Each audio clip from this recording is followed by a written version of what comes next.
Менің ашынып айтқан қарғысым әкемнің бауырын ірітіп жіберіпті. Жүрегімді жібітер не бар екен? Кектің артын қуудан жалықтым. Әкемді қалай кешіреді екем? Сонау 1989 жылы анамның құрсағында жатқанымда өзге әйелге үйленіп кеткен. Анамды қолындағы 2 баласымен, ішіндегі туылмаған 7 айлық сәбиімен тастап кеткен. Анам мен әкем қосылғанда ЗАГСке тұрмапты. Мешітке барып қана некелерін қиыпты. Әкеме сенген-ау шамасы. Отбасын заңдастыруға итермепті әкемді. Анашымның үлкен қателігі де сол. Сол қалпымен төркініне келіпті. Алиментке бере алмаған заңды әке екенін дәлелдейтін құжаты болмаған соң. Әкем де бізді мойындамапты. Анамның не жұмысы жоқ басында, не үйі жоқ, не сүйенер адамы жоқ. Сөйтіп дүниеге мен келіппін. Анам мені туа сала жұмыс тауып, жұмысқа қосылып кеткен. Мені бауырларыммен бірге көбіне нағашы жұртым қарады. Ес білгелі анам ылғи жұмыста. Тапқанын сол 3 баласына жаратып, жеке үйде алмады. Әкем жоғын түсінетінмін. Себебі үйде нағашы ағам бар, отбасымен. Балаларына өліп жатады жұмыстан келгенде. Соған қарап қызығатын. Мен жұрт қатарлы балабақшаға да бармадым, себебі апарып әкелетін адам жоқ. Бәрінде күйбең тіршілік. Сол қараусыздығымның кесірінен 87 жылғы әпкеммен бірге 1 сыныпқа қосты. 5 жаста едім небәрі. Бірақ еш қиындық болмады. Сабақты тез алып кеттім. Оқу озаты болдым жыл сайын. Нағашы деген жақсы ғой. Бірақ өзім ретінде оларды еш қашан қабылдамадым. Қанша жерден еркелетсе де бір тұсынан шетте қарайтындарын сезінетін. Шыны керек, тым ерте есейдім. Өзімді баламын деп ешқашан есептеп көрмеппін. Қақпа жаққа көп қарайтынмын. Жүрегімде әкем келер деген үлкен үміт бар еді. Бірде анам бар шындықты жайып салды. Енді келмейді ол, күтпе. Оның өз отбасы, өз балалары бар. Бізді осынша уақыт іздемегеніне қарағанда біз ол үшін енді жоқпыз. Түсінем, қиын, маған да қиын. Үшеуіңді сүйреп жалғыз өзім жыртылып келем. Тек сендерді аяқтандырсам екен деген арманым бар. Ешкімнен ештеңе күтпеймін. Сендерге әке керек дегенмен сендердің көздерің жәутеңдеп жетімсіреп отырғанын көрсем, жамау жаным, 1000 жерден тағы тілінгендей болады. Маған үлкен өмірге дем беретін сендерсіңдер ендігі. Тек жабырқамаңдаршы. Дегенінде өкіріп, өксіп бір жылап алғанбыз бәріміз. Сөйтіп мән жайды білдік, түсіндік бәрін. Тастай жүрегім одан бетер қатайғандай болды. Әкемді ешқашан көрмесем де жан тәніммен жек көріп кеттім. 10 жерден ұмытам деп талпынсам да, оның бізге жасап кеткен опасыздығы төсімді тырнап, көкірегімді керіп, кеуде тұсымды қысып тұрады. Ылғи соны ойлаумен болдым. Психологияма қатты әсер берген ғой, өмірге өкпесі мол, тым қатыгез, жанаярлық түйсігі сөнген, қызығы жоқ, құштарлығы аз, сезімнен жұрдай, кекшіл жасөспіріп кейпін киіп, 16-ға аяқ бастым. ұбт-дан жоғары бал жинап, еліміздегі ең мықты деген университеттің біріне оқуға аттандым. Басымда тек анам мен бауырларымның тартқан азабын еселеп қайтарам деген шырмауық ойлар ғана. Жаңа өмір, жаңа орта, жаңа көзқарас сол үлкен қалада басталды. Көп қиындық көрсем де ешкімге білдірмеуге тырыстым. Бір ғана шәкіртақыны тамақ пен киімге жеткізетінмін. Оқу ақысы мен жатақхана екі бастан, бюджеттік бөлімнің арқасында. Кейде қатты қиналғанымда әкемді іздеп тапсам ба екен деп ойлайтын едім. Сұрастыра, іздестіре, ақыры қайда тұратынын біліп те алдым.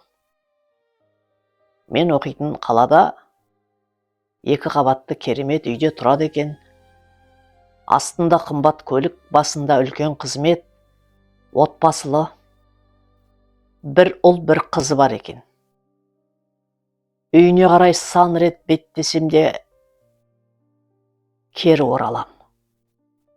Себебі ішімдегі рух аздық ететін, соншалықты жағдайы бола тұра, білдей бір отбасына қараспағаныма. Ол балаларынан біздің неміз кеп? Осы сауалдар күні түні аспанға қара бұлт үйіретін. Әбден аздым. Ішімдегі сезімді сөзбен жеткізу мүмкін емес. Одан бетер түңіліп кеттім. Одан бетер өштім. Сөйтіп жүріп оқуымды бітірдім. Осы қалаға жұмысқа қалдым. Жігітке ғашық болып, бойымдағы келеңсіз дүниелер бір сәтке ұмытыла бастады. Тұрмыс құрдым, бала сүйдім. Жақсы нәрселер көбейгендей болды өмірімде. Шынайы қуанып, шынайы күлетін болдым. Бауырларым да өз орындарын тапты бұл өмірден. Бәріміз бірігіп жиналып анамызға пәтер алып бердік қаладан. Көрген қиындықтарын ұмыттырып, бар жағдайын жасаудамыз. Аллаға шүкір. Өмір оңалды. Әкемді ылғи жатсам да тұрсам да қарғайтын едім. Біздің қаншама жыл көрген қиындығымызбен тартқан азабымызды ол да сезінсе екен. Құдай істегенін екі еселеп өзіне көрсетсе екен. Қиналып өлсе екен, отбасымен бірге ойран болсын деп ең сорақы өлімді ғана тілейтінмін оған. Жолдасым әкемнің бар екенін білмейтін. Оған әкеміз өліп қалған деп едім о баста. Былтыр әкемнің ағасы анамды тауыпты. Біздерді әулетімен бірге көрмекші екен. Анам қыздардың өзі шешеді. Үлкен азамат болды, өздерімен теңесіңдер деп нөмірімізді беріпті. Маған хабарласқанда үзілді-кесілді бас тартты. Жұбайыма айтуыма тура келді бәрін осы жағдайдан соң. Ол керісінше қашқақтама, үйге шақыр, анаңның жалғыз өзі жүріп қандай адам қылып баққанын көрсет. Білімді, ибалы, инабатты, өмірде өз орны бар әйел болғаныңды көрсет, деді. Мың ойландым, 100 толғандым. Өмірімізге еш араласпаған, септігін тигізбеген, мал құсатып итеріп кеткен жандар неге енді араласпақшы бізбен? Есейдік, ел болдық, адам болдық. Жөргекте қымтаулы емеспіз. Бұтты жуып астымызды тазалаудың қажеті жоқ. Бітті. Жылағанда жұбатудың керегі жоқ. Ойыншықты армандап еркелейтін шақ емес. Әкелік қасиетпен өнегеге де душар емеспіз. Сабақ оқытып қадағалау да керек емес. Оқуға түсіріп диплом алып берудің қажеті жоқ. Ұзатып той қылудан аттадық. Жалпы не үшін керек біз енді? Бізді не қылмақшы? Оларсыз осынша жыл ғұмыр кештік, дәл солай жалғаса бермек өмір ағыны. Осылай ойша өзімді өзім басып жүрдім. Әпкелеріме де хабарласыпты. Әкелерің сендерді көргісі келеді депті. Әкеміз ауруханада жатыр екен. Бауыры іріген. Аз қалыпты, депті дәрігерлер. Екі әпкем де намаз оқиды, бауырым ал, сондықтан болар жүректері жібіп барыпты. Көрістік, жағдайы нашар, ішкен жеген астынан кетіп жатыр, қан болып. Кешірім сұрады, кешірдік. Енді сен барсаңшы. Мүмкін жанын қинап жатқан осы біздің өкпеміз шығар. Алдынан өтші барып, кешірімін алшы, жаны жай тапсын, деп келді. Анам да күйеуім де барғанымды қалады.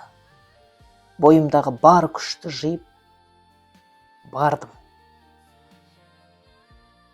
Ешқашан көрмеген адамға барғанда қиын екен. Жүрегім еш күрсінбеді көргенде, жай бір аянышты пенде. Бірдеңелерді сыбырлап айта бастады. Бейшараның дауысы да өшіпті. Өзімді өзім ұстай алмадым. Жылдар бойы жүректе жиналған өкпені ақтара кеттім. Айтпағаным қалмады. Өзіңе осы керек. Қарғысың жөнін тапқан екен. Бізден кешірім сұрап қайтесің. Біз жай ғана екі бұтыңның ортасынан шыға салған сұйықтықпыз. Өмір бойына бір іздемедің. Енді өлім аузында жатып біздің кешірімді алып ана дүниеге жеңілдеп кеткің келеді ме? Арсыз. Оңбаған. Сен мен үшін иттен төменсің. Бұл көріп жатқаның әлі аз. Тағы қиналыңқыра. Өлмей осылай азап кешіп жұрттың жиіркенішін тудырып жата бер. Түк те аяп тұрғаным жоқ. Жағдайыңа қарап, шапалақ соғуға келдім қуаныштан. Деп күліп шығып кеттім. Бір аптадан соң ол өмірден өтті. Сол күннен бері түсімнен шықпайды. Жастыққа таянсам болды, сол бейне көз алдымда тұрады. Ашумен айтқан сөздерім құлағымда әлі жаңғырып тұр. Туыстар келіп тұрады, бірақ мұрнымның шүйірімен қарап менсінбеген кейіп танытып отырам. Әкемнің ана қатынынан тапқан балалары да туыс болып араласқысы келіп сөзге тартып еді, бір қайырдым оларды да. Осы өкпем басылар емес. Күннен күнге үдете түсуде етіпті. Мешітке барып әкеме Құран бағыштап тұрамын. Сонда да жүрегім тастай әлі. Ішімдегі ауырлықты жібергім келеді, бірақ қолымнан келер емес. Өз жұртыммен жақын араласқымақ келеді, бәрін ұмытып. Бірақ артыма қараймын да, балалық шағым есіме түсіп, тыйылып қалам. Әбден миым уланған, кек арқалап жүріп. Жеңілдегім келеді. Ұмытқым келеді өткенімді. Есімнен танып қалсам ғой, шіркін. Өткенімнен тұншығудан, әкемнің ісіне деген өшпенділіктен шаршадым. Психологтарға да жүгіндім. Алладан да тіледім, бітер емес. Бітер емес. Жасым небары 26-да. Ал жаным соншалықты қартайған. 50-де сияқтымын. Ойымды мұжып тастағанмын. Отбасыммен біраз ойым бөлінеді, бірақ кеш батысымен бәрі көз алдыма тізіле кетеді. Ұйқыдан тынығып емес. Көңілім алабұртып, тозып оянам. Әңгіменің соңы. Оқыған Нұрлыгүл Өтемісқызы.